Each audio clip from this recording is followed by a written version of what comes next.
Vamos junto nas palmas, queridos?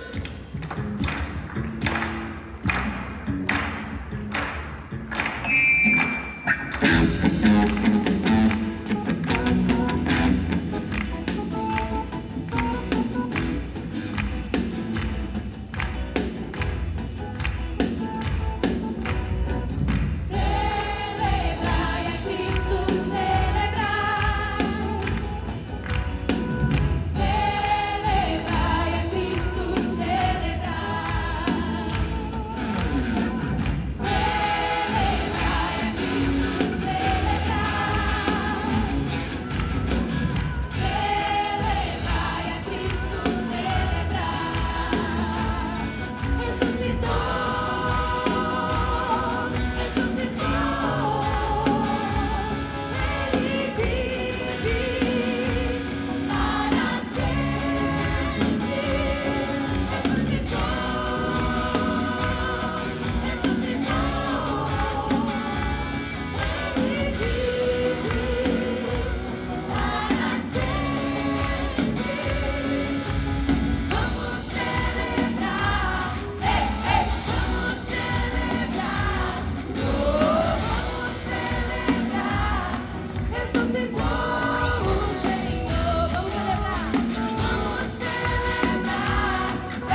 Como é bom poder se alegrar com os irmãos na presença do Senhor, amém?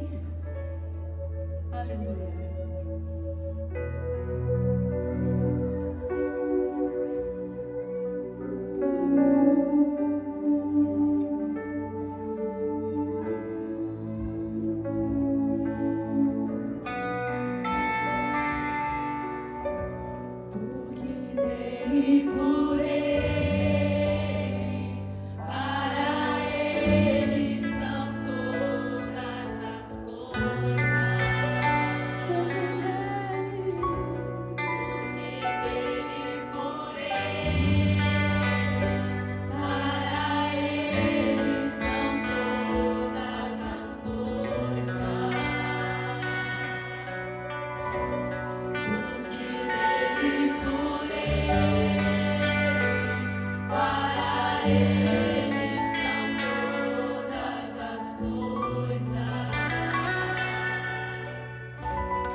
Obrigado, Senhor.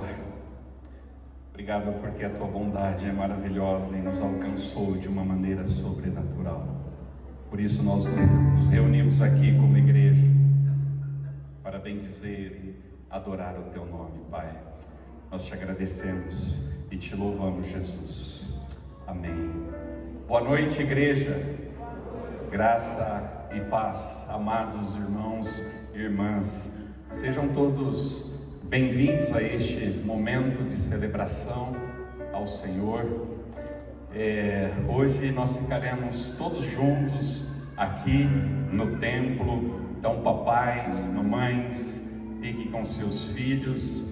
E temos também uma sala lá atrás à disposição para os bebês, caso precisem, levar. Os diáconos conduzirão vocês lá, e lá também estará acontecendo a transmissão.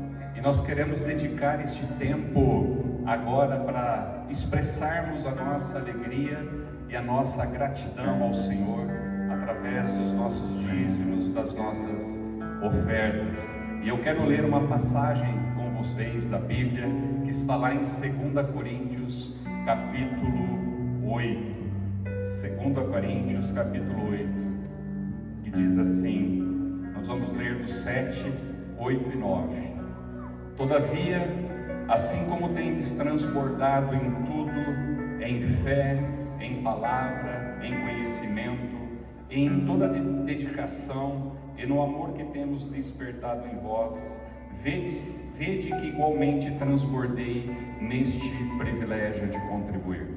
Não vos digo isso como quem dá ordens, mas para provar a sinceridade do vosso amor, mediante a comparação com a dedicação de outros. Pois conheceis a graça do nosso Senhor Jesus Cristo, que sendo rico tornou-se pobre por vossa causa, para que fôssemos enriquecidos por sua pobreza. Este é um dom indescritível.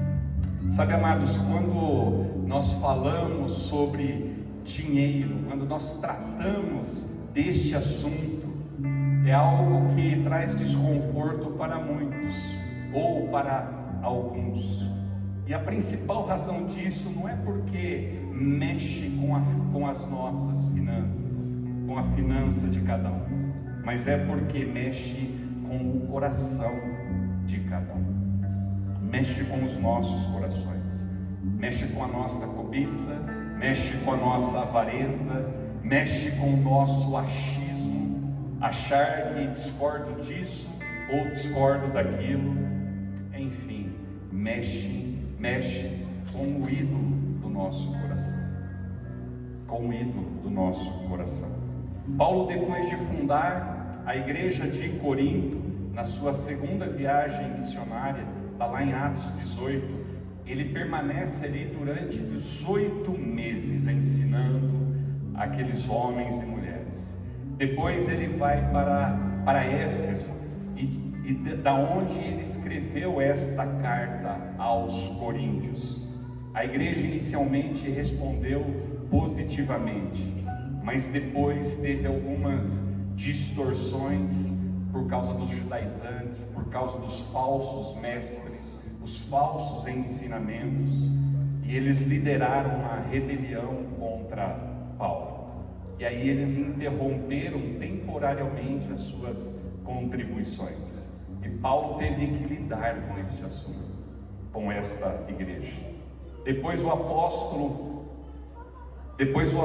ele recebeu a notícia encorajadora de Tito, que a maioria dos coríntios, eles haviam se arrependido. E aí é onde ele escreve os capítulos desta carta, o capítulo 8 e o capítulo 9, orientando a retornarem o zelo pela coleta das ofertas, a contribuição com generosidade, o semear e colher com fartura. Paulo vai explicando tudo isso nesses dois capítulos, e isto vai se tornando claro que a contribuição é um ato da graça de Deus em nosso favor. É Deus que opera este favor em nós.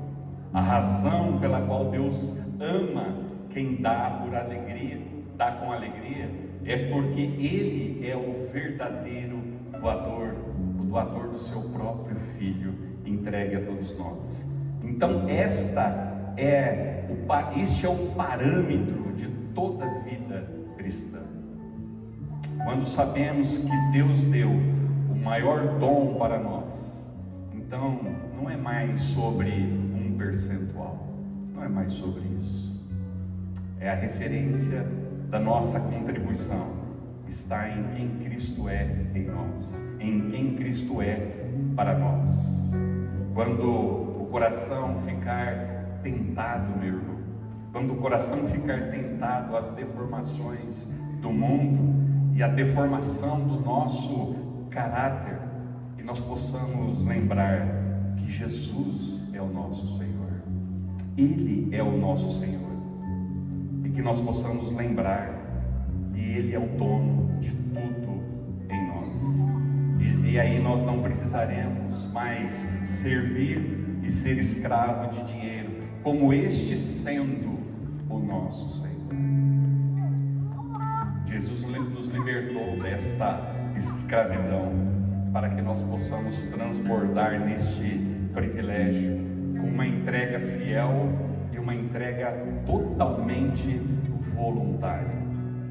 Isto é um fato registrado pelos evangelhos e por toda a história da igreja, onde cristãos fiéis e zelosos declararam e continuam declarando que a sua fé é em Deus, a sua confiança vem de um Deus presente, e todos nós estamos comprometidos com a igreja e com a expansão do reino de Cristo nesta terra, ao qual nós estamos livres.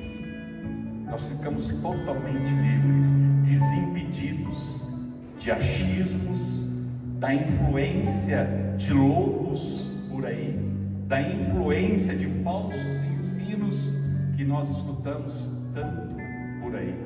Nós somos totalmente livres, seja a nossa fidelidade a Cristo e a sua igreja, e é nisso que nós descansamos, é nisso que nós descansamos o nosso coração, entregando a nossa oferta e os nossos dízimos com total alegria, desprendimento e adoração ao Senhor. Você pode fazer através do envelope que está atrás dessa cadeira, depositando nesse gasofilácio. Você pode fazer através do Pix, do QR Code, que também está atrás da cadeira. Tem uma maquininha lá atrás também. Seja livre, meu irmão, para adorar ao Senhor neste privilégio, em nome de Jesus.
Obrigado, Senhor, por fazermos participantes deste privilégio, na contribuição para que a Tua igreja continue avançando, ó Pai, e abençoando vidas, ó Pai.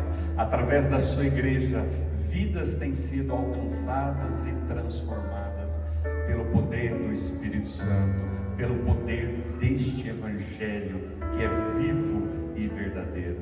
Obrigado por cada irmão, por cada família que apresentou diante de Ti a sua oferta, Pai.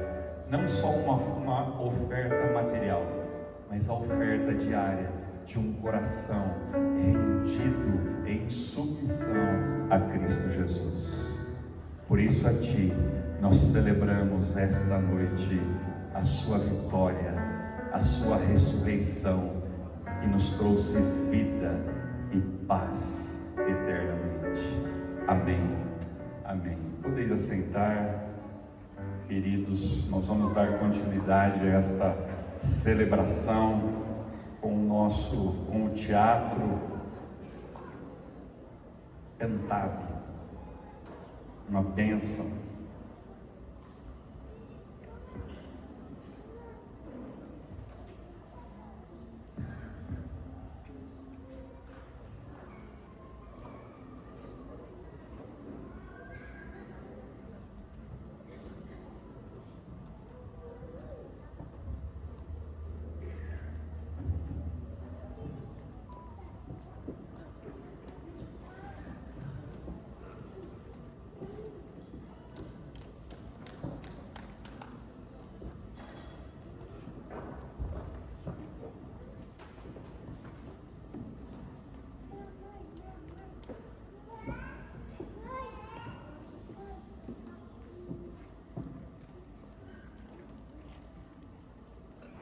No final da década de 70, nasceu aquele que seria um dos maiores nomes da literatura mundial. Matthias Reinhardt veio ao mundo em uma pequena cidade do interior do Paraná, em uma casa humilde, mas com um talento extraordinário. Desde muito cedo, Matthias demonstrou um amor incomum pela leitura e pela escrita. Aos 7 anos, escreveu seu primeiro livro, O Urso, Meu Amigo Querido, uma obra infantil que conquistou o prestigiado Prêmio Jabuti, impressionando críticos e especialistas. Os anos passaram e Matthias se tornou um fenômeno. A cada lançamento, novas multidões se formavam. Livros, prêmios, entrevistas. O Brasil finalmente tinha um nome à altura das maiores lendas da literatura. O talento de Matthias atravessou fronteiras. Seus livros conquistaram o mundo. Recebeu o prestigiado Prêmio Pulitzer e se tornou o autor mais vendido da década. Escrevia 2 best-sellers por ano, acumulando mais de 150 livros publicados, dos quais 75 foram premiados pelas maiores academias literárias do planeta. Mas então, algo inesperado aconteceu. O gênio da literatura desapareceu do cenário mundial. Seu último livro segue como um dos mais vendidos do mundo. Mas Matthias Reinhardt não escreveu mais uma única linha. O que aconteceu com o maior escritor da atualidade? Será este seu adeus definitivo?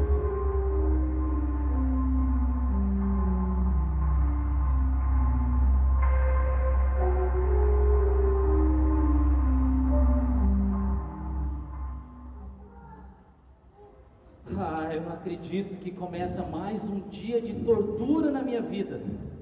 Eu preciso concluir esses escritos aqui desse livro que eu fiz o contrato, mas simplesmente eu não tenho ideia nenhuma. Elas fugiram. E passa-se meses, passam-se dias, horas e nada, nenhuma ideia para começar. Ali eu tenho que concluir esse texto, mas espere. Talvez agora, depois desse café, eu vou conseguir concluir esse livro. Vamos lá. Bom, como estava escrito aqui, numa noite fria e sombria, Fernanda buscava um lugar para se abrigar, quando de repente algo inesperado aconteceu. Espere, algo inesperado? O que pode ser esse algo inesperado? Vamos, imaginação, me ajude, vamos, traga alguma coisa, ideia para minha cabeça aqui, que eu estou precisando concluir esse livro. Ah, tá, você que não tem ideia se eu sou preguiçosa? Mas, de onde você surgiu? E quem é você? Como assim, quem sou eu? Não tá me reconhecendo? Olha, eu acho que eu tomei café demais, ou só pode ter sido croissant da noite anterior, porque agora eu estou sonhando acordado, vendo coisas. Ah, ótimo, agora eu sou uma visão. Isso, agora eu estou dialogando com você, né? sim, tá conversando comigo. E tem mais, tá muito complicado. Você fica trocando de personagem a todo instante. Ai, eu tô exausta. Tenho que ficar trocando de roupa, de maquiagem a todo momento. E tenho que aguentar você reclamando que eu não ajudo. Sim, não, isso não é real. Eu tenho que me concentrar. Eu tenho que me concentrar, respirar. Respira, expira. Isso. Bom, Bom dia, tio Matias, meu tio querido. E aí, tio, já terminou aquele livro que há séculos o senhor estava tentando fazer? Porque, olha, tio, eu nunca vi um ganhador de best-seller, sei lá do quê, que não escreve livro nenhum, tio. Não, tio, antes do senhor brigar com meus inimigos aqui, é só pra descontrair. Eu tô vendo que o senhor tá meio deprimidinho hoje, hein? Ana, os dias não estão sendo fáceis, mas bem no exato momento que as ideias estavam aflorando, uma pessoa inconveniente, mal educada e, sei lá, desmiolada entra e atrapalha o meu momento de concentração. Credo, meu tio, esse pessoalzinho aí sem noção não sabe que o senhor precisa de silêncio, paz e tranquilidade para que de sua mente genial surja uma ideia, uma imaginação maravilhosa e umas histórias que são de dragões, piratas, e donzelas em perigo. Ana, por favor, eu só quero te pedir para você me deixar um pouco sozinho para eu continuar essa história aqui. É só isso que eu preciso, Ana. Credo, tio, eu vim aqui fazer companhia só, não precisa falar assim comigo, né? Puxa! Ana, por favor, me deixa sozinho. Tá, tio, pedindo assim com tanta educação, eu vou, tá? Mas olha, eu vou ser um soldado lá fora e ninguém vai te incomodar, tá? Eu vou estar lá na porta, ninguém vai entrar daqui pra dentro. Sim, senhor? Eu tô me indo, tá? Precisou, me chamou. Ana, tchau. Que menina sem noção. Tá, mas eu preciso continuar aqui. Deixa eu ver onde eu parei aqui. Sim. A história começa. Em um dia ensolarado, Jéssica surge nas ruas de... meu Deus, deu branco de novo. Que cidade pode ser essa? De novo, Matias? Empacou na primeira frase. O que tá acontecendo? Você não tá conseguindo nem decidir um nomezinho de uma cidadezinha pra colocar no texto. Não, eu só devo estar cansado mesmo. Olha, eu tô levando bronca agora da minha imaginação, que eu não consigo ter ideia. Olha, eu acho bom você dar um tempo. Mas eu não posso, eu tenho que entregar esse texto. O contrato vence daqui a pouco e eu não comecei ainda nem o primeiro parágrafo. Escuta o que eu vou te falar, presta bem atenção. Você precisa parar com isso e ler algum texto que te inspire. Isso? Algo que transforme a sua vida, que te traga esperança. Algo que faça você ver o mundo de uma maneira diferente. É isso. Mas não faz de conta, não. Tem que ser algo real, algo verdadeiro. Mas é disso que eu estou precisando mesmo. Você é incrível, imaginação. Mas aonde que eu posso conseguir isso? Daí você quer saber demais, né? Olha, eu sou sua imaginação. Que, aliás, você não tem colaborado nada comigo, né?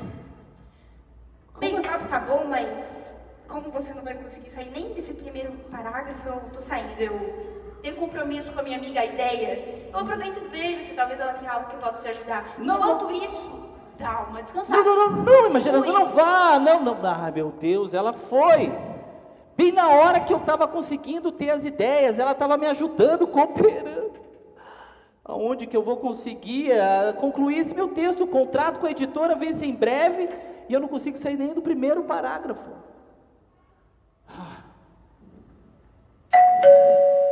Mais isso ainda, a campainha. Ainda bem que a Ana acabou de sair, ela vai conseguir atender. Ana, atenda a porta aí, por favor. Onde se foi parar essa menina? Ana! Eu falei que eu nunca ia te deixar ninguém te incomodar, mas essa menina mesmo é uma descabelada, descabeçada, sei lá o que ela é.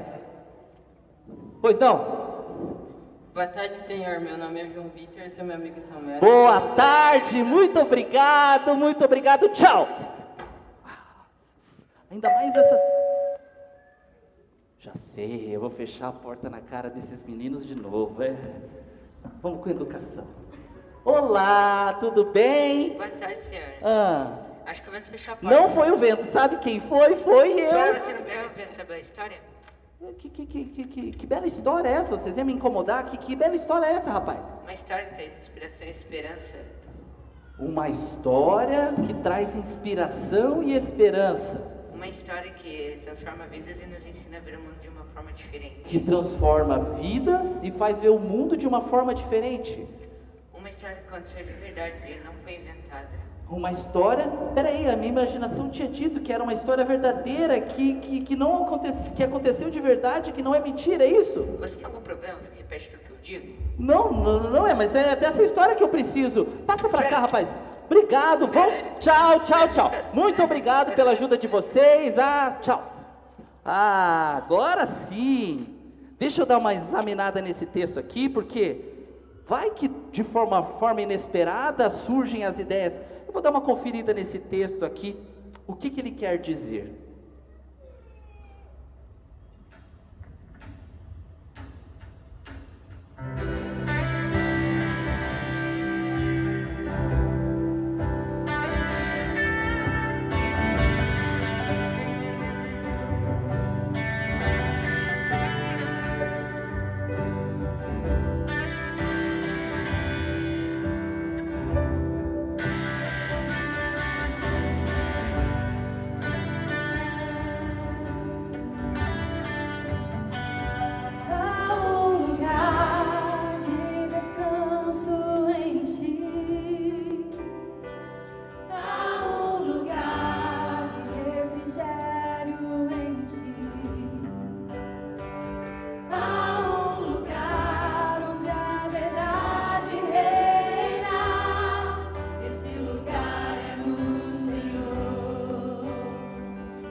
acredito que eu encontrei num pequeno panfletinho deixado por aqueles dois garotos uma história incrível. Ela é cheia de suspense, de drama, alegria, ao mesmo tempo tristeza e um final, mais que final surpreendente. Bom, mas aqui diz que essa história, ela está escrita na Bíblia dos cristãos, mas pelo que eu sei, eu não tenho nenhum exemplar desse na minha casa. Eu só tenho livros de outros autores. Mas esse autor aqui é magnífico. Mas aonde que eu posso encontrar algo? Calor, Jesus Cristo. Lá vem a Ana. Tio do céu, que calor lá fora. Não é bom isso daí, porque tá Calor? pesado o negócio. Tio Sei, do calor. céu. Nossa, mãe. Tio, tava lá na igreja. Eu saí do meu posto, né? Não sei se você Sim. precisou de mim, mas... É, eu tava aí. precisei, né? Eu precisei. Então, tio, eu fui lá na igreja. Eu fui lá na igreja, tinha uns negocinhos pra resolver. Tio, deixa eu te contar uma coisa. Que? Coisa bizarra. Tava vindo ali, né, pelo caminho, encontrei dois meninos lá na igreja, tio. Dois E, ó, menininhos. escuta só. Eles me falaram que um velho, malvado, maléfico e mal acabado fechou a porta na cara dos meninos, não deixou os meninos nem falar a palavra de Deus direito. Velho, são os pais desses garotos. Quer dizer, esse mundo, Ana, não é mais o mesmo. Credo, As tio. pessoas assim estão mal educadas com todos mesmo, né? Que isso? O senhor tá bem? Eu tô tentando me recompor, Ana. Eu tô tentando, mas eu preciso saber, sabe? Se por um acaso você pode me ajudar. Não é que eu queira, assim, né? Mas que você sabe, a gente precisa ampliar. Homem, desembucha, fala, parece que eu dia inteiro, oxi. É que eu queria saber se você tem uma Bíblia. Hã? Uma Bíblia! Nossa, homem! Claro que eu tenho, tio. Olha que vim da igreja agora há pouco. Eu tenho na minha bolsa. Vem aqui. Vem aqui. Vou pegar aqui a minha poderosa, linda e maravilhosa, tio. Olha só essa lindeza. Olha isso aqui. Aqui. Passa ela pra cá, então. Epa! Tira essa mão cheia de dedo dela, tio. Porque ela não é um livro comum, não, tio. Ela não é um livro igual esse daí que você lê de qualquer jeito. Tem que ter olhos da fé pra entender. Ela é Ana, de Deus, tio. Claro que não. Isso aí é igual a qualquer outro livro. Ah, pelo amor. Tu também não sei igual a qualquer livro. Lê esse daí que você tem um punhado aí mesmo, tio. Preciso disso. Ana, desculpa. Eu não quis ofender, falar do livro sagrado para você, assim, desse jeito. Mas é que eu preciso muito da leitura, pelo que diz aqui no texto, da Páscoa. Ah, tio. Falando assim, né? Então, vamos fazer uma coisa. Lá vem você com esses acordos, coisas do tipo. Tá, mas como eu preciso mesmo, vamos lá. O que você precisa? Então, tio querido, assim, ó. Eu leio ela pro senhor. Pá! De jeito nenhum, claro que não. Pense, eu, um escritor renomado, premiado, vou agora ter uma babá para ler essas histórias para mim. Então tá, tio. Então, o senhor que sabe, né? Então tá bom. Então, Não. Deixa eu pensar aqui. Tá bom, Ana. Eu vou ceder só dessa vez para você me ajudar. Você vai poder ler ela para mim, então. que ótimo, tio. Você não queria saber da Páscoa aí? Isso é dessa história que o panfleto trouxe. Ah, entendi quem era o velho mal acabado, né, tio? Oxi! Aqueles meninos lá. E outra. Barbaridade! Não fale assim do seu tio. Oi, tá bom, tio. Não tô julgando, não. Mas você vai poder ler essa história para mim ou não? Claro, o senhor nunca ouviu falar da história da Páscoa? Misericórdia, tio! O primeiro contato que eu tive foi com esse panfletinho dos jovenzinhos. Então tá, tio, senta aí que a gente vai começar a ler essa história maravilhosa. Que bom, Ana, você vai poder me ajudar. Ela é top, tio. Ela é maravilhosa, tio. Vamos começar lá do comecinho. Tio, mas assim, ó, pra ajudar o senhor, como eu sou uma sobrinha excelente, assim, ó, como eu vim lá do culto lá, assim, eu peguei uma Bíblia emprestada. Então, eu trouxe uma... Na verdade, não era pro senhor, né? Mas Deus sabe todas as coisas, né? Eu trouxe aqui, ó, emprestado uma amiga minha. Aí o senhor, pra não ficar aí enchendo ela, vai ser sério, não sei o que lá, me acompanha junto pra não ficar aí sem fazer nada, entendeu? A sua compreensão vai ser... Nossa, que cara. A sua compreensão vai ser um pouquinho melhor, tá certo? Vai. Então, melhor essa cara aí. Vamos começar lá do comecinho, tá? Ó, tio, acompanha bem ali, ó. Bem no comecinho ali, ó. No nascimento de Jesus. E assim, aqui diz assim, tio. Ela dará à luz a um menino, e ele se chamará Jesus, porque salvará o seu povo dos seus pecados. Ana, Eu já ouvi alguma coisa aí sobre esse tal de Jesus, alguma história sobre ele, mas eu não sei muita coisa, não. É que assim, tio, nós cristãos, a gente crê no único Deus, certo? Mas esse único Deus é 3 em 1. Meio complicado, né? É. Mas é mesmo. Então, é Deus Pai, Deus Filho e Deus Espírito Santo, certo? Jesus é o Deus Filho, que veio ao mundo, tio, deixando toda a sua glória, majestade, grandeza, para nascer como um bebê comum, numa família muito simples que estava começando a sua vida, tio. Ó, eu acho que eu entendi assim, tô começando a captar essa mensagem aí, mas é meio complicado. Tá, mas essa história de salvar o seu povo dos seus pecados, o que isso significa? Então, tio, sobre a salvação, o senhor tá um pouquinho adiantado, tá? Pera lá que a gente chega lá, uma hora a gente vai chegar lá, tio. Tá. Mas vamos continuar. Então, tio, depois que Jesus nasceu lá em Belém, alguns reis magos que eram estudiosos das profecias na época, viram uma estrela, tio, magnífica no céu. E eles sabiam que aquele era um sinal de que um grande rei tinha acabado de nascer. Então, esses reis magos foram até Jerusalém para tentar encontrar o tal rei recém-nascido, entendeu? Ah, então eles, que coisa curiosa, eles percebem uma luz e a seguem para ver o menino que ia nascer, é isso? Exatamente, tio. Só que, porém, nesse tempo, tio, havia um rei que governava em toda a Judéia, Herodes, o Grande. Ele era conhecido, tio, porque era um homem extremamente inteligente, mas também era extremamente cruel. Então, esses reis magos foram até o palácio do rei Herodes para ver se o rei Herodes sabia onde estava esse grande rei recém-nascido, entendeu? Entendi.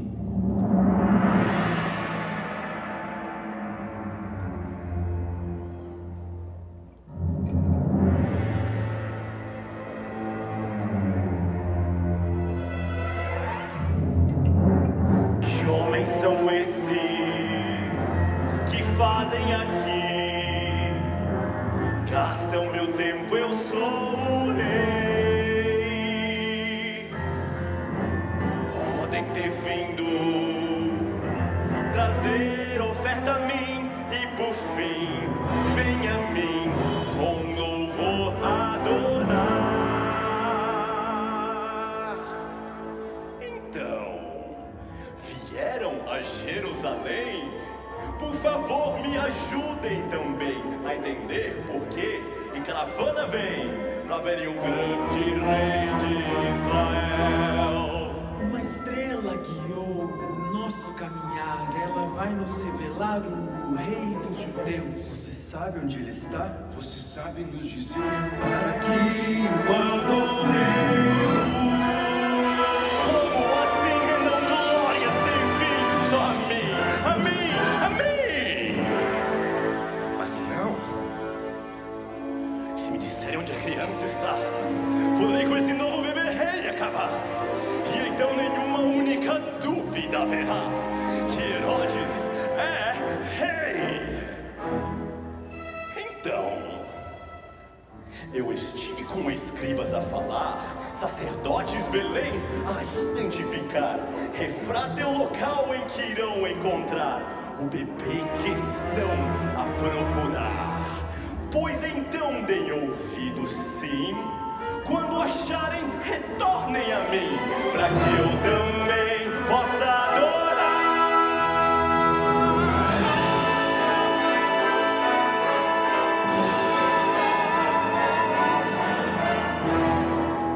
Sim! Adorar. Ana, por que esse homem ficou tão perturbado simplesmente porque uma criança iria nascer? É que assim, tio, quando os reis magos chegaram até o palácio de Herodes procurando o verdadeiro rei, Herodes ficou com muito ódio, mas também com muito medo. Afinal, ele não era um rei legítimo, ele só tinha conseguido chegar ao trono graças ao apoio dos romanos. E quando ele ficou sabendo que o recém-nascido tinha nascido, ele pediu para os reis magos voltarem para o palácio para dizer onde estava o menino. Porque, tio, olha só, Ele tinha um plano macabro, que era de matar Jesus. Ah, não, eu não consigo acreditar. Que vilão inescrupuloso é esse? Ter coragem de matar uma criança só por causa do seu reinado de poder, Ana. Exatamente, tio. Herodes se achava extremamente poderoso, tio. Mas olha lá, uma coisa que ele não sabia, tio, é que os planos de Deus jamais podem ser frustrados. Então, Deus avisou os reis magos que não voltassem de maneira nenhuma para aquele palácio, mas não só isso. Ele avisou os pais do menino Jesus também para que se retirassem da cidade imediatamente, ó. Ralasse os pés dali, tio. Ah, que história fantástica e magnífica. Eu queria saber como foi a cara de Herodes, como ficou tudo isso. Ai, tio, mas na verdade assim, ele não ficou sabendo, tio, disso daí. Como eles voltaram para o palácio, ele não ficou sabendo então. Mas mesmo assim, tio, ele teve um terrível e macabro plano, tio. Olha lá.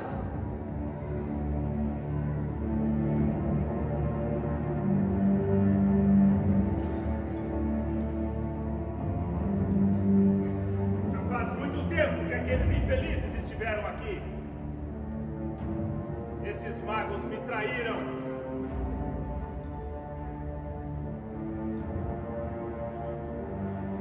Mas eu tenho um plano. Soldados, matem todos os meninos menores de 2 anos.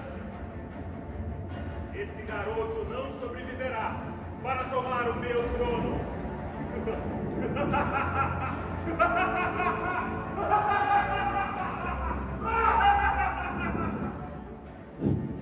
Que homem cruel! Ele agora decide matar todas as crianças menores de 2 anos só por causa do seu governo? Sim, tio, terrível. Ah, eu não acredito nisso. Que rei inescrupuloso!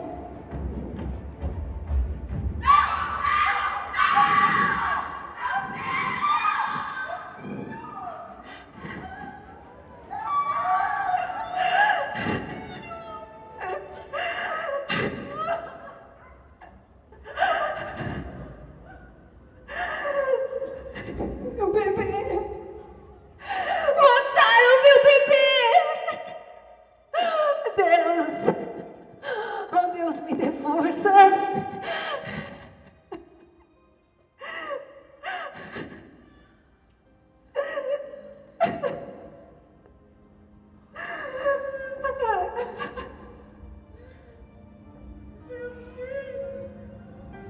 Ana, só de imaginar essa cena, eu fico imaginando como deve ter sido terrível para aquelas pessoas daquele lugar, crianças inocentes morrendo, mães chorando. Que tristeza deve ter sido esse dia. Com certeza esse dia foi terrível, tio. Inclusive, ele ficou conhecido como o massacre dos inocentes, tio. Mas logo depois de todo esse desastre, tio, Herodes acabou morrendo.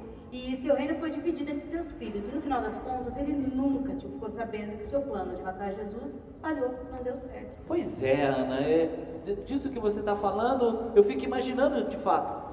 Herodes almejou tanto poder e acabou como qualquer outra pessoa na face da terra, termina pro pó, né? Ah, verdade, tio. Tá, mas e depois disso é que vem a Páscoa. Calma, tio, a gente tem muita história pelo caminho, tá? Vamos continuar lá. Bom, os anos foram passando, né, tio? Então, Jesus foi crescendo em estatura, conhecimento. Ele aprendeu a ser carpinteiro junto com o seu pai, porque era a profissão do pai dele, mas não só isso. Ele estudava muito as escrituras. Ele chegava a causar admiração dos estudiosos na época.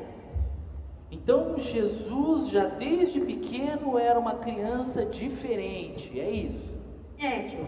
É que a Bíblia não conta como foi, assim, a infância ou a adolescência de Jesus, mas ela conta como foi o início do ministério dele, que começou com um homem, que era seu primo, chamado João, e que ele andava no deserto falando com todos. João? Sim. E o que esse homem falava? Ele falava verdades, tio. Só verdades, tio. E das pesadas. Arrependam-se, pois o reino dos céus está próximo. Então, tio, esse João andava de uma forma bem bizarra, tio. Ele usava umas roupas, meu Deus, eu não usaria, né? Lógico, uma de elite não é melhor, mas o dele era pior. Ele usava umas roupas de pelo, tio, um cinto de couro. Não, Era lá, mas isso não era o pior, tio. Era o que ele comia. O quê? Que era gafanhoto e mel selvagem. Vê se pode Olha, desse. imaginando aqui essa cena, um homem entrando com um pelo e comendo gafanhoto. É realmente muito exótica essa dieta, né? Sim, tio, totalmente diferente, né? Então, tio, as pessoas iam até esse João para que ele as batizasse. Mas ele sempre falava assim para elas. Eu os batizo com água, para mostrar que se arrependeram dos seus pecados. Mas aquele que virá depois de mim, os batizará com o Espírito Santo, de fogo. Ele é mais importante do que eu. Não sou digno nem de desatar as sandálias dele. Então, tio, as pessoas que se arrependiam de seus pecados, João as batizava. Por isso ele ficou conhecido como João Batista. Ah, o nome dele diz tudo sobre quem ele é e o que ele fazia, Ana. João Batista. Que interessante isso. Tio, agora pega essa, tio. Um dia, quando ele batizava o povão lá todo, tio, deixa eu falar. Adivinha só quem apareceu lá naquele Jordão? Tá. Então, João Batista estava batizando pessoas e que vinham por causa da palavra que ele dizia, né? Aquele arrependam-se e tal, que não sei o que é maior.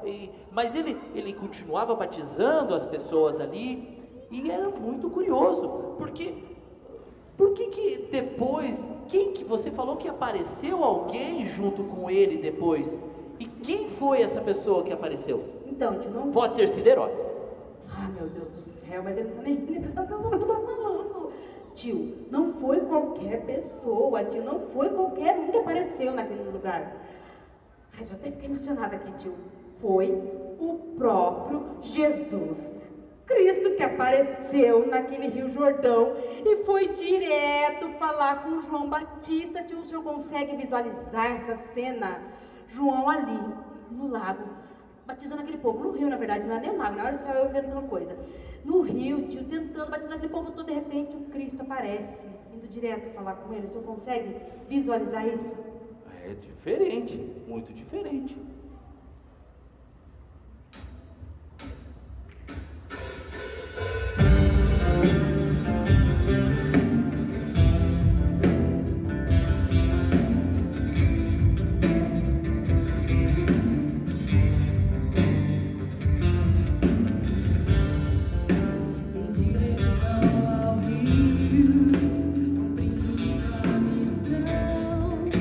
Da Galileia veio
vislumbrar Deus confirmando na frente de todo aquele povo ali. Ai, como eu queria estar lá. Todo aquele povo ali, Jesus como seu filho amado, tio. Olha que coisa mais magnífica. Ana, eu não consigo entender essas coisas.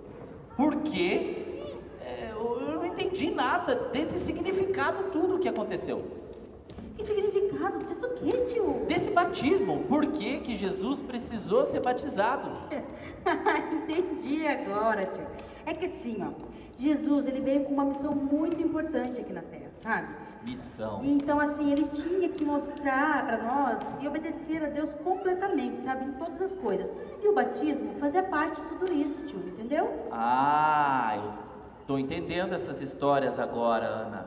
Então, era como se Jesus quisesse falar para todos ali que estavam, que era que ele estava sendo obediente e que era para que também todos aqueles fossem obedientes ou fizessem o que ele estava fazendo, certo? Exatamente, meu tio. Ele não precisaria do batismo, tio, para limpar os seus pecados. Afinal, Jesus não tinha pecado nenhum. Mas ele fez mesmo assim para identificar com a gente, mostrar pra gente o quão importante é obedecer a Deus e ter comunhão com Ele, entendeu? Incrível isso, hein? Eu não sabia que vocês cristãos levavam essa vida de andar com Jesus e Deus tão sério assim. E me diga uma coisa, Ana, você também se batizou? Lógico, tio. Nossa, e foi um dia, tio, eu até me emociono assim, porque foi um dia tão especial pra mim, tio. Foi um dia em que eu estava nervosa, não sabia se eu estava fazendo a coisa certa, mas ao mesmo tempo, tio, eu senti uma alegria inexplicável. Eu não sei, tio, eu não tenho palavras para descrever como foi esse dia para mim. Eu fico imaginando você contando aí do quão emocionante deve ter sido esse dia. E por que você não me convidou, Ana? Bom, tio, eu convidei, né? Pelo amor, né? Mas aí o senhor vem sempre com aquela história. Não tinha livro pra fazer, não posso. Blá, blá, blá, blá, blá. Ai, Ana, desculpa. É que às vezes eu ficava tão preocupado com as coisas do trabalho e, sabe? E eu acabei deixando passar essas coisas interessantes. Não, tio, não esquenta não. Também já ficou no passado e já te perdoei por isso e... Ah, tio, sabe? Tem coisas que a gente deixa passar, entendeu? Mas sabe, Ana, se um dia, não é que eu tenha interesse, sabe? Se eu decidir me batizar, você iria? Ah, tá de brincadeira, homem! Tá doido? Como assim? Claro que eu iria! E não só ia, pera lá! Eu ia fazer torcida organizada! Batismo! Não,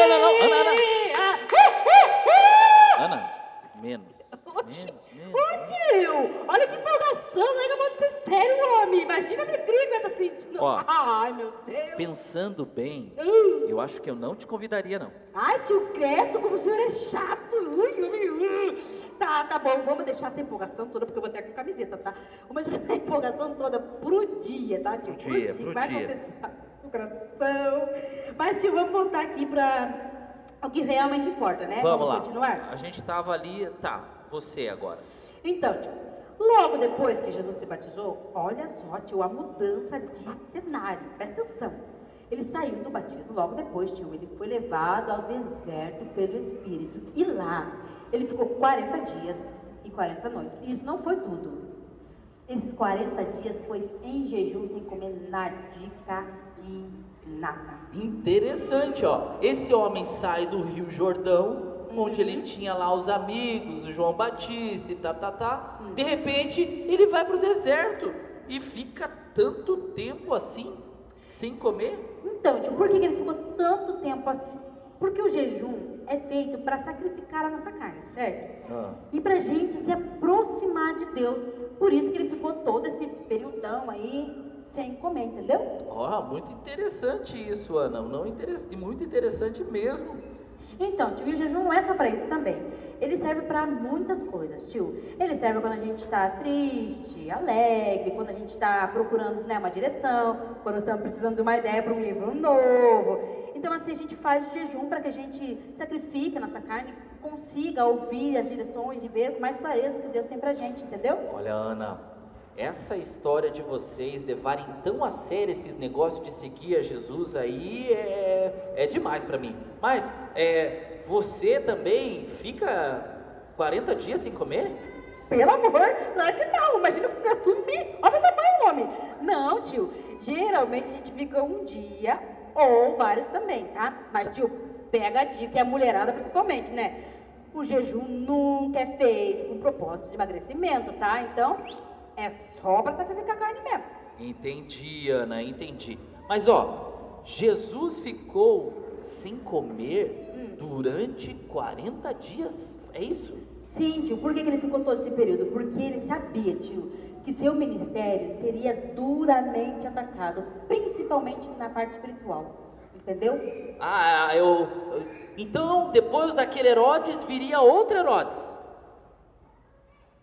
Não, tio. Como assim, não? Na verdade, agora é pior, tio, porque sabe quem viria? O que pode ser pior do que Herodes? O próprio Satanás.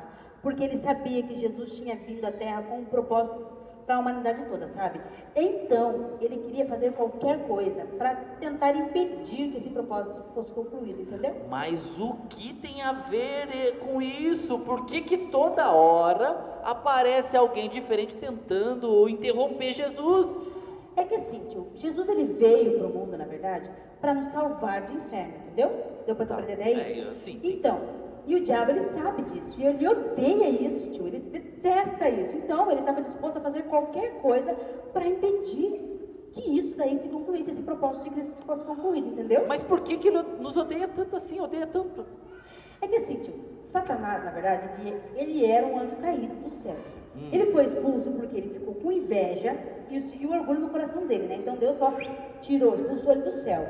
Então, tio, ele ficou com muita raiva. E na palavra de Deus, até tem um versículo que fala sobre isso, acompanha ali, ó. Diz assim, ó: eu vi Satanás caindo dos céus como um relâmpago.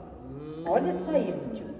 Entendi, Ana. Então, depois que Satanás foi expulso, ele veio para a terra, ficou na terra, e agora ele passa a odiar homens e mulheres no geral, todo mundo, sem exceção. Todos nós. Por quê? Porque Deus, tio, nos fez imagem e semelhança dele, entendeu? Entendi. Então, Satanás, que detesta e odeia o Criador, ele vê o próprio Deus como inimigo dele. Quando ele olha pra gente, ele vê a semelhança do Criador. Então, ele quer destruir qualquer coisa que o Criador tenha feito, inclusive a gentinha, né? Daqui, né, tio? Entendi. Deu pra entender? Entendi. Ele realmente é muito astuto, esse inimigo aí. E que terrível plano que ele tem, hein? Sim, tio, mas lógico, Jesus sabia que Satanás tinha esse ódio no coração, né? E sabia também que ele faria qualquer coisa para que ele não alcançasse o propósito que ele veio para cumprir aqui na Terra, né?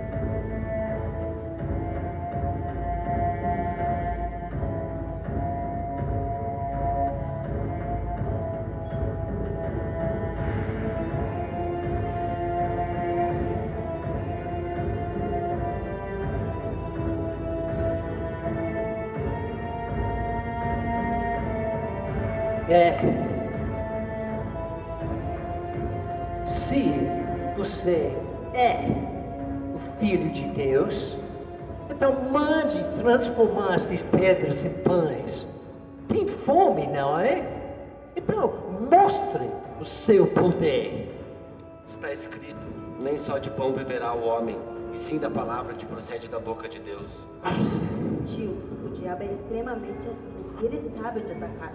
Ele sabia que Jesus estava com fome. E afinal, que mal teria transformar umas pedrinhas em pães? Afinal, Jesus tinha poder suficiente para fazer isso, não é? É isso que eu não fico imaginando. Deus realmente é muito poderoso. Então, o que mal teria ele simplesmente fazer isso? Transformar aquelas pedras em pães e comer? Já não teria mal nenhum, Ana. Chet, na verdade, o inimigo não estava preocupado com a fome de Jesus. Ele não estava nem aí para isso. O que ele queria, na verdade, é que Jesus desobedecesse a Deus, sabe? Parasse de depender dele, porque assim o plano de salvação estaria totalmente arruinado. Confiar em Deus, é isso que você falou, né? Então, me lembra quando às vezes eu tento dar um jeitinho nos meus problemas e nas coisas que eu faço. Sabe, eu nem me preocupo em saber se eu estou fazendo certo ou errado. Eu simplesmente quero satisfazer as minhas vontades, Ana, é o que importa. Se você é o Filho de Deus, então pule. Ou tem medo? Porque está escrito: Ele dará ordens a seus anjos para que guardem. Eles o segurarão pela mão para que você não tropece em nenhuma pedra. Mimado, ele precisa dos anjos. Então, mostre a sua confiança em seu Pai. Também está escrito: não põe à prova o Senhor, o seu Deus. Então, tio, mais uma vez Satanás tentou enganar Jesus, mas agora de uma forma bem diferente, usando a própria palavra, mas totalmente fora de contexto. Tio, agora presta atenção nessa dica que eu vou dar, hein? É essencial que a gente aprenda profundamente a palavra de Deus com conhecimento e sabedoria, para que a gente não seja enganado por pessoas que usam ela fora de contexto também, entendeu? Sim, isso é muito importante. Tá vendo? Tudo te darei. Todo poder e a glória, toda glória e poder você vai receber. Você apenas tem que ajoelhar e adorar-me. Retire-se, Satanás, pois está escrito: adore o Senhor, o seu Deus, e só a Ele preste culto.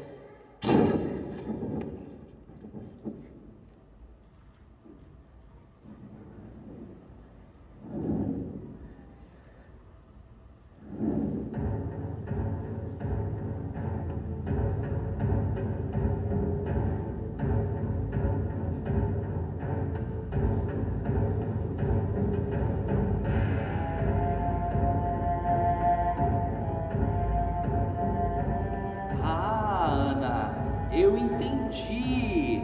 Jesus então ficou sem comer por semanas e o seu corpo ele ficou fraco, mas Jesus sabia que a sua luta já não era mais contra Herodes e tudo mais. Ele sabia que a sua luta agora era espiritual. Então ele fez tudo isso para ter comunhão com Deus, para que ele então de alguma forma adquirisse força, sabedoria, para eles vencer as tentações do diabo. Sim, tio, exatamente isso. Naquele momento que eu falei ali, Satanás tentou uma última vez Jesus, oferecendo que muitas pessoas não recusariam, tio, que foi riqueza e poder. Mas Jesus, tio, não só rejeitou a oferta de Satanás, como também ele repreendeu ele e falou para ele ralar peito dali, entendeu? Deixando bem claro que a gente deve obedecer e temer e amar e honrar somente o único Deus, entendeu? É isso mesmo. Eu sabia que essa luta espiritual que Jesus estava prestes a travar ali com o inimigo era para isso, para ele ficar cheio de Deus, né? Caramba, tio! Para quem nunca tinha lido nada, o senhor até que tá pegando a coisa direitinho, hein? Que orgulho. É claro, né, Ana, que você esqueceu que eu sou um escritor renomado, que já ganhei vários prêmios, que é best-sellers, que já recebi premiações no Brasil e fora do Brasil. Tá, tio, eu sei de tudo isso, meu tio querido, mas vamos voltar para um troço que realmente interessa, uma coisa importante que é a Bíblia, tio, vamos lá? É que às vezes eu me empolgo com as premiações, sabe, mas vamos lá, vamos voltar. Mas eu tenho uma dúvida aí. Pode perguntar. Depois que Jesus foi batizado por aquele louco do João, depois que ele é tentado por Satanás, você falou que começa o ministério de Jesus, mas como que começa esse ministério?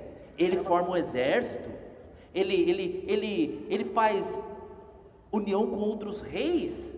Ou ele simplesmente... Como que ele começa? Com outros homens? Como que Jesus começa esse ministério dele, Ana? Pô, tio, primeiro você falou que era uma dúvida só, né? Misericórdia, ô, meu curioso. Mas assim, ó, tio, Então, vou explicar para o senhor. Na verdade, o quê? Ele chamou alguns homens ali, na verdade 12, que ele chamava de discípulos, para caminharem com ele durante os 3 anos de ministério dele, aos quais ele ensinava as coisas de Deus, do reino de Deus e de como ter comunhão com Deus aqui na terra. O senhor entendeu? Ah, entendi. Jesus então formou ali alguns amigos, alguns colegas, como se fosse um coach. Jesus estava ensinando eles, é isso? Exatamente, tio, mas ele não ensinava só esses 12, não.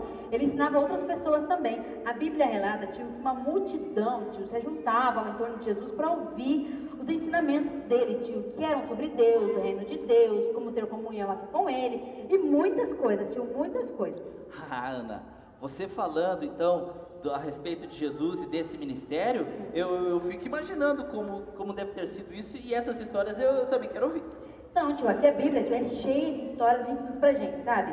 Mas tem umas coisas bem legais também, tio, que fala sobre os milagres que Jesus fazia, tio, milagres, olha só.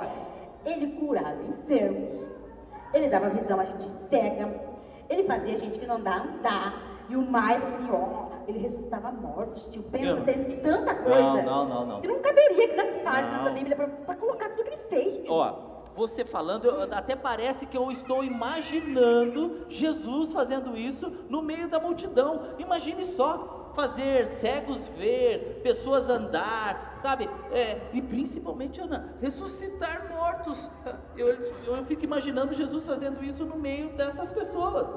Bom, tio, eu até queria ter falado disso com o senhor antes, mas o senhor nunca me deu oportunidade, né? Vai fazer o quê, né? A gente tenta falar das coisas de Deus, mas não quer pegar.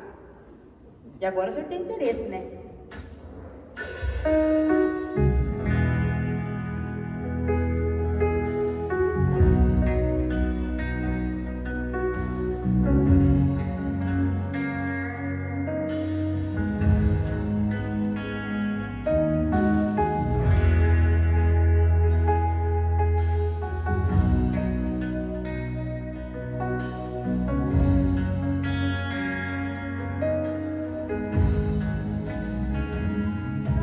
Aqui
Ana, eu fico admirado com tudo isso que eu estou imaginando aqui na minha cabeça. Que incrível! Não existe herói como Jesus. Como pode um homem desse, fazendo tantas coisas assim, curando leprosos, dando vista a pessoas que não conseguiam enxergar? Olha, realmente, e olha, detalhe, Ana, tudo isso de uma forma humilde, sem arrogância, sem prepotência. Olha, tem uma coisa que eu quero dizer: não existe herói como Jesus. Não existe, não existe. Que postura é essa, meu tio? Estou admirada com o senhor, hein? Caramba, eu queria ter te falado isso antes, sempre quis falar. Mas o senhor, quando o senhor fazia, Ana, você tem mais o que fazer. Ana, vai pentear esse cabelo, achar o que fazer, menina, vai capar o molde. Essas coisas assim. Como se você pentear meu cabelo fosse algo mais importante do que levar pro senhor. Puxa. Tá, eu sei que você, mas não precisava responder desse jeito, tá? Que nem. Já prossiga, Ana, e aí? Ai, Jesus Cristo. Ó, Jesus na causa. Jesus o quê? Jesus, o que é isso? O que é isso?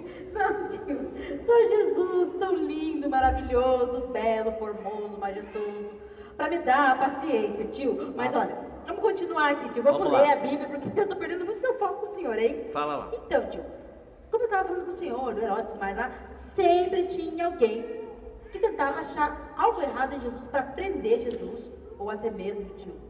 Ó. Você se engasgou? O que é isso?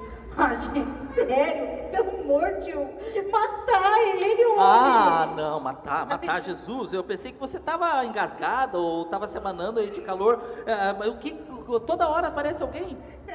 Não, tio, eu não tava com calor, não tô com calor, tio, longe de mim. Mas assim, ó, como os homens nunca encontravam nada de errado em Jesus, muito pelo contrário, Jesus, tio, sempre repreendia esse povo todo aí, seu amarada mal aí, com muita sabedoria, né? Porque não era top, sempre foi, né? Ana, e não me diga que essas histórias que a gente está conversando estão aqui na Bíblia, onde nós estamos lendo, é isso? Claro, tio, sim, aqui na Bíblia, olha aqui, ó. Tem histórias, várias histórias que mostram e ensinam a gente a confiar em Deus e a conhecer Ele, mas também, tio, presta atenção. Aqui diz também o final daqueles que não confiam em Deus, porque não é essa coisa boa, tio. Fica bem conta aqui, ó. Tá vendo? Ela traz ensinamento, então, para quem confia e para quem também não confia. Então, é para as duas pessoas aí, então. Sim. Mas me diga uma coisa, Ana. Você que leva muito a sério essa história de seguir Jesus, você confia nele?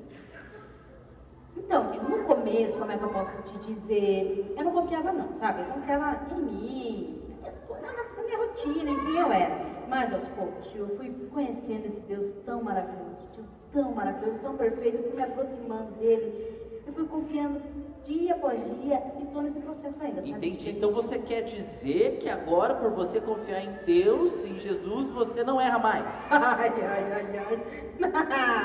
Longe de mim ser perfeita, né, tio? Capaz mesmo. É que assim, às vezes eu fico imaginando que é desse tipo de mudança que eu preciso na minha vida, sabe?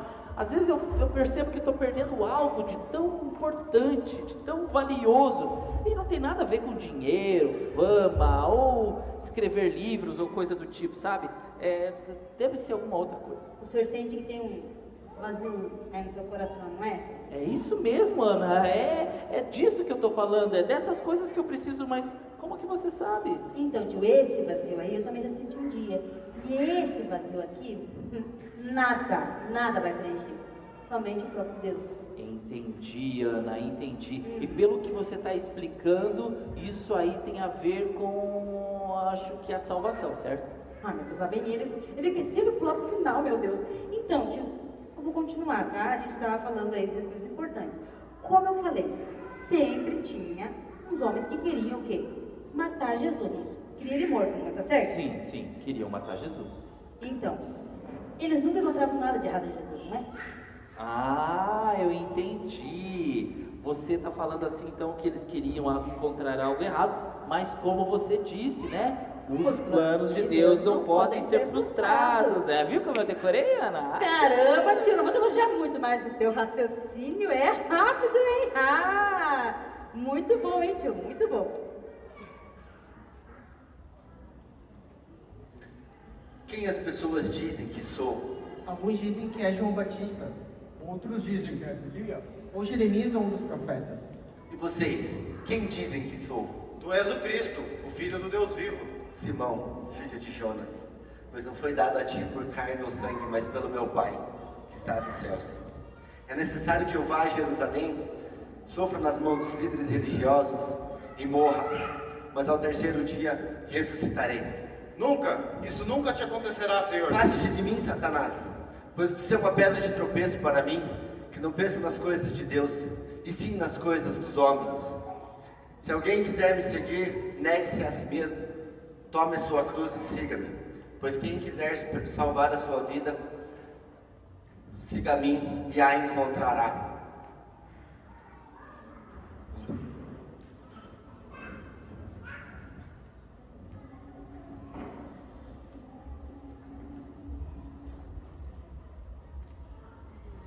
Então, meu tio, como o senhor mesmo, muito bem lembrado, falou para mim, os planos de Deus não podem ser frustrados, Sim, né? não podem ser frustrados. Mas tem mais coisa aí, não tem? Você falou que queriam matar Jesus, é isso? Sim. Mas como assim? Como? Em que tipo de plano é esse? Que alguém manda o seu filho para a morte? Que tem alguma coisa muito estranha nesse propósito aí, Ana. É que assim, tio, desde o início da criação do mundo, Deus tinha um plano para salvar a humanidade, sabe? Mas para que esse plano fosse concluído, era necessário o sacrifício de uma pessoa santa, sem pecado nenhum. Não. Principalmente Jesus, era assim, tio. Não, eu não consigo entender uma coisa dessa. Eu não consigo entender quem manda o seu filho para morrer. Ah, tio, olha, vamos pensar comigo, ó. Todos nós cometemos pecados, certo? Certo, todos nós. Então, tio, o pecado é o que nos separa de Deus, certo? Sim, certo. Mas Deus, em seu infinito amor, tio, porque só no infinito amor dele, manda seu filho, Jesus, sem pecado nenhum, tio, lindo, santo, maravilhoso, para ser o sacrifício pelos nossos pecados, entendeu? Tá, mas não dava para ser mais fácil? Não dava para simplesmente Deus esquecer o que a gente fez de errado e ignorar e jogo que segue? Não dava, tio, porque Deus não pode negar a sua natureza santa. E ele não, sabe, não habita, não se relaciona em meio ao pecado, tio. Se a gente peca, como que a gente ia ter esse relacionamento com ele, tio, se não tivesse uma intercessão ali no meio? Ah, eu entendi. Então, se não houvesse o sacrifício de Jesus, aí a morte iminente de Jesus, nós nunca conseguiríamos nos aproximar de Deus, né? Exatamente, meu tio. E a gente ia ser eternamente separado dele. Imagina só. Então, era necessário o sacrifício de uma pessoa pura, santa como Jesus. E ele foi esse sacrifício vivo. Ele se doou por nossos pecados, tio. E o seu sofrimento, tio, não foi só o físico, porque ele sofreu horrores. Mas também, tio, de carregar todo o peso e a culpa dos nossos pecados por nós, Olha, entendeu? Ana, você falando aí, eu não faço ideia do que foi para Jesus levar sobre ele próprio as nossas dores, toda a culpa que foi para Jesus, sabe? Nós nunca saberemos, tio, o preço que foi pago por nós. Inclusive, tio, isso já tinha sido profetizado por um profeta chamado Isaías, bem antes do nascimento de Jesus. Está ali, ó, vamos ler ali.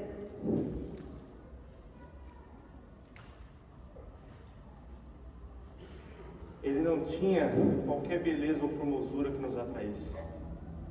Nada em sua aparência para que o desejássemos. Foi desprezado e rejeitado pelos homens, um homem de tristeza e familiarizado com o sofrimento. Verdadeiramente ele levou sobre ele todas as nossas enfermidades, tomou sobre si todas as nossas dores. Contudo, o consideramos castigado por Deus e por ele atingido e afligido. Mas ele foi ferido por causa das nossas transgressões. Ele foi esmagado por causa das nossas iniquidades. O castigo que nos trouxe paz estava sobre ele, e pelas suas feridas fomos curados. Ele foi castigado, ele foi oprimido, mas não abriu a sua boca. Como um cordeiro mudo levado ao matadouro, ou como uma ovelha diante dos seus tosqueadores fica calada, ele não abriu a sua boca. com julgamento opressivo ele foi levado. Quem contará sobre a sua vida? Pois agora ele foi eliminado da vida dos viventes. Por causa do meu povo, por causa da transgressão do meu povo, ele foi atingido. Foi-lhe dado um túmulo com os ímpios e com os ricos na sua morte. Embora ele não tivesse cometido qualquer violência, ou houvesse qualquer mentira na sua boca.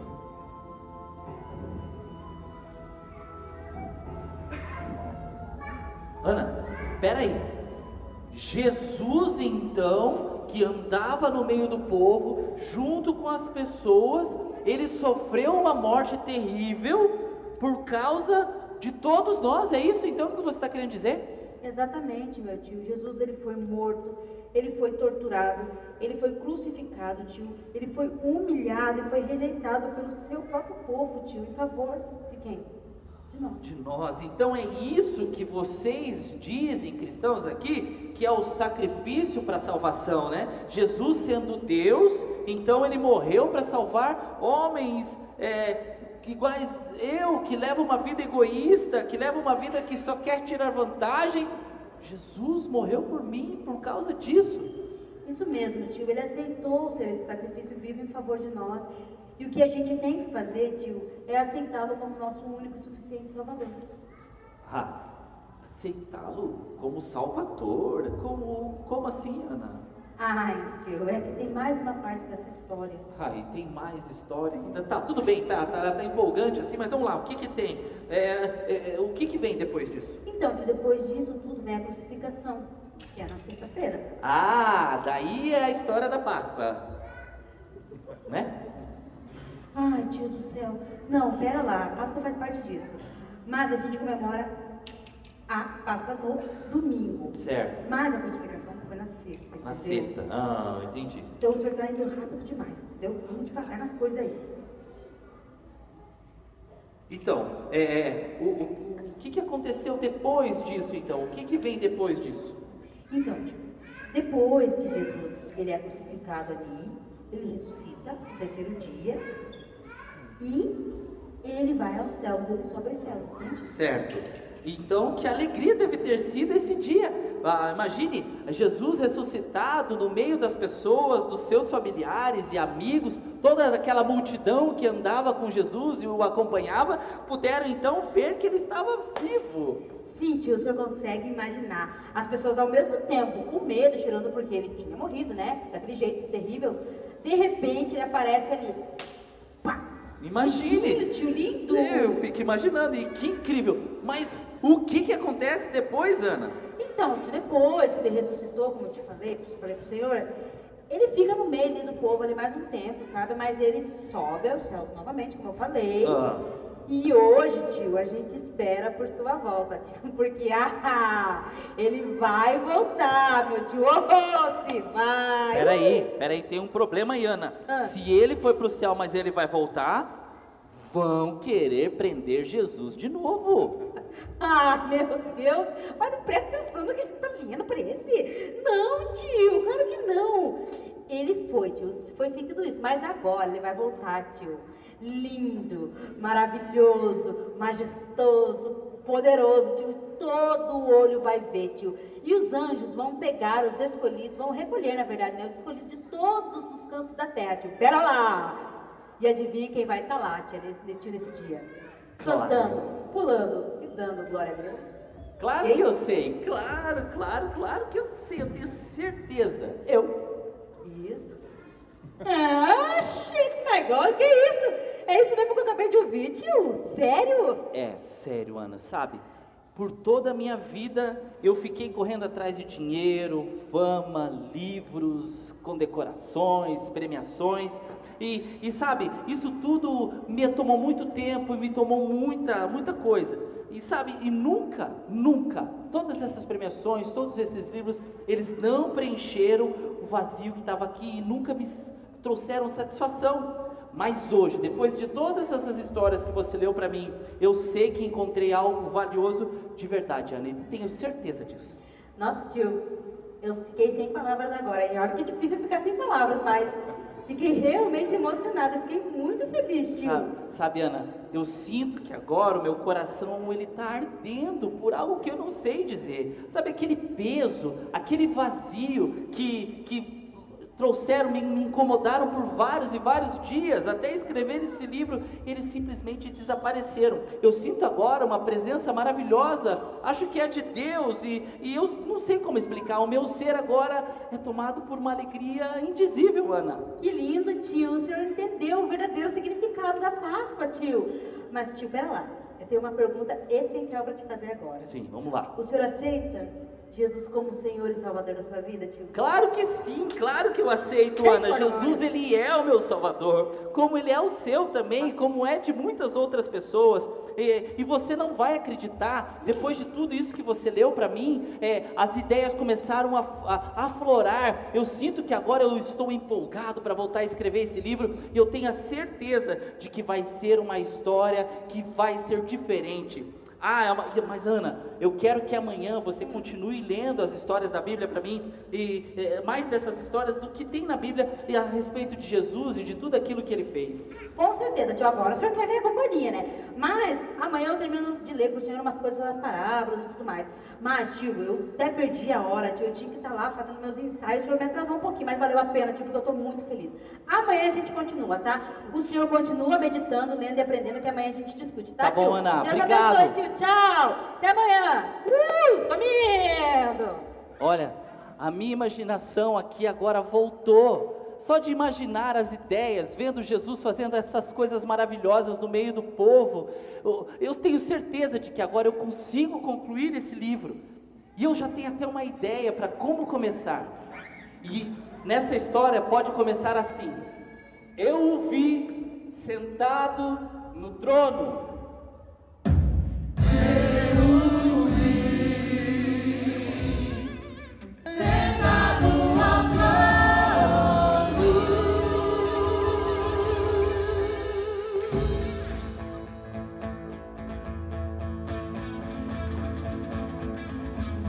Espírito, Filho e Pai, o pleno e divino juntos em um. Cordeiro, pastor, leão, Alfa e Ômega, princípio e fim, eu sou. Juntos aqui damos louvor diante do Rei todo poder. Eu o vi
Israel, sou o Senhor.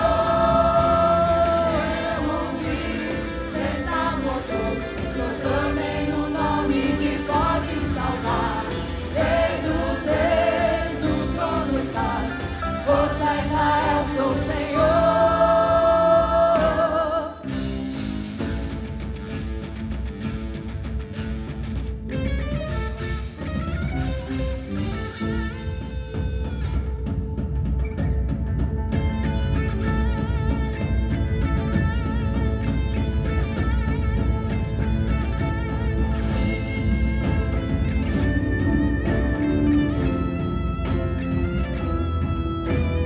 Não há acima e nem ao lado, tu és o antes e o depois. Não há acima e nem ao lado, tu és o antes e o depois. Não há acima e nem ao lado, tu és o antes e o depois.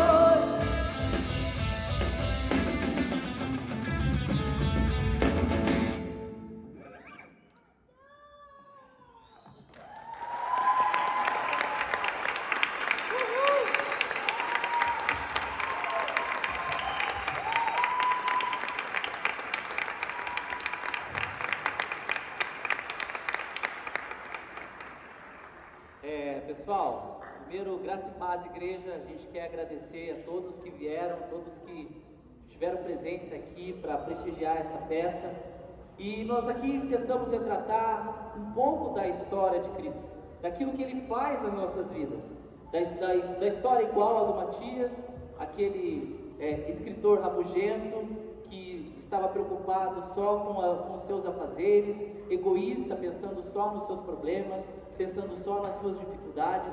Ele não se ateve ao mundo que acontecia ao seu redor, as coisas que estavam acontecendo, priorizando o trabalho, priorizando o seu status, a sua personalidade. Às vezes é uma história parecida com a minha e a sua, aquela que é repleta do nosso eu. Mas ele foi constrangido e ganho ali pela dedicação de uma pessoa. E eu quero citar outras coisas também, por dois meninos que ali estavam interessados em evangelizar, né? Se não fosse aquele panfleto no início, talvez Matias não tivesse interesse da história de Jesus. E aí, outra pessoa que destacou tempo e discipulado e na leitura da palavra, ensinando aquilo que de fato é transformador. E nesse dia que hoje a gente comemora aqui, talvez uma história parecida com a sua.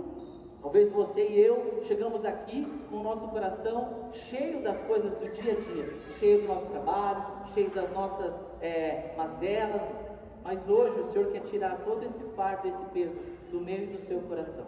Então eu queria te convidar a ficar em pé, para nós orarmos, agradecer ao Senhor por todo o sacrifício que Ele fez, por tudo aquilo que Ele fez na cruz do Calvário, nos dando libertação, nos tirando nos dando a oportunidade de conhecer o Seu reino, de conhecer tudo aquilo que Ele tem para nós. Vamos orar? Pai, nós te agradecemos por tudo que o Senhor tem feito, pela vida do Teu Filho que foi entregue naquela cruz, que hoje nós podemos, ó Deus, aqui receber. Nós hoje recebemos essa vida, Senhor, em nossos corações, de uma forma genuína, de uma forma gratuita que o Senhor nos deu, e pela graça nós somos alcançados.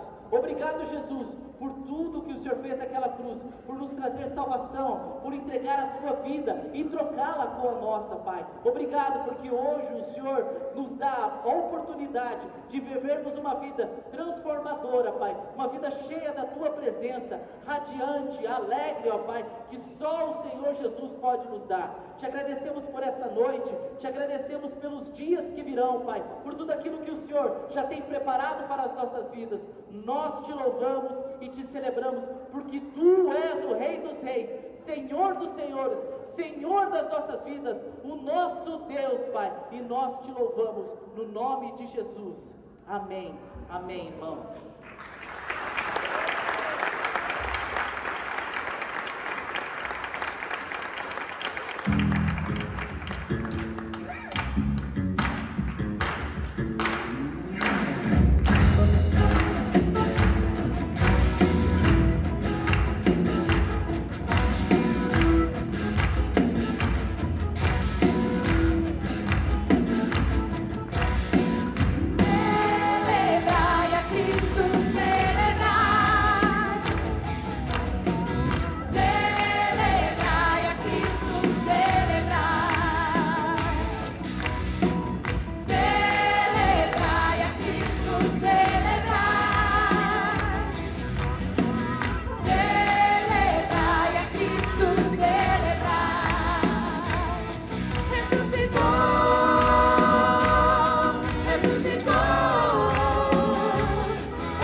abençoe cada um, que vão de retorno às suas casas em paz e que o Senhor guarde a vida de cada um, meus irmãos. Deus abençoe. Jefferson, obrigado meu querido. Obrigado por você ter servido a gente aqui. Deus abençoe.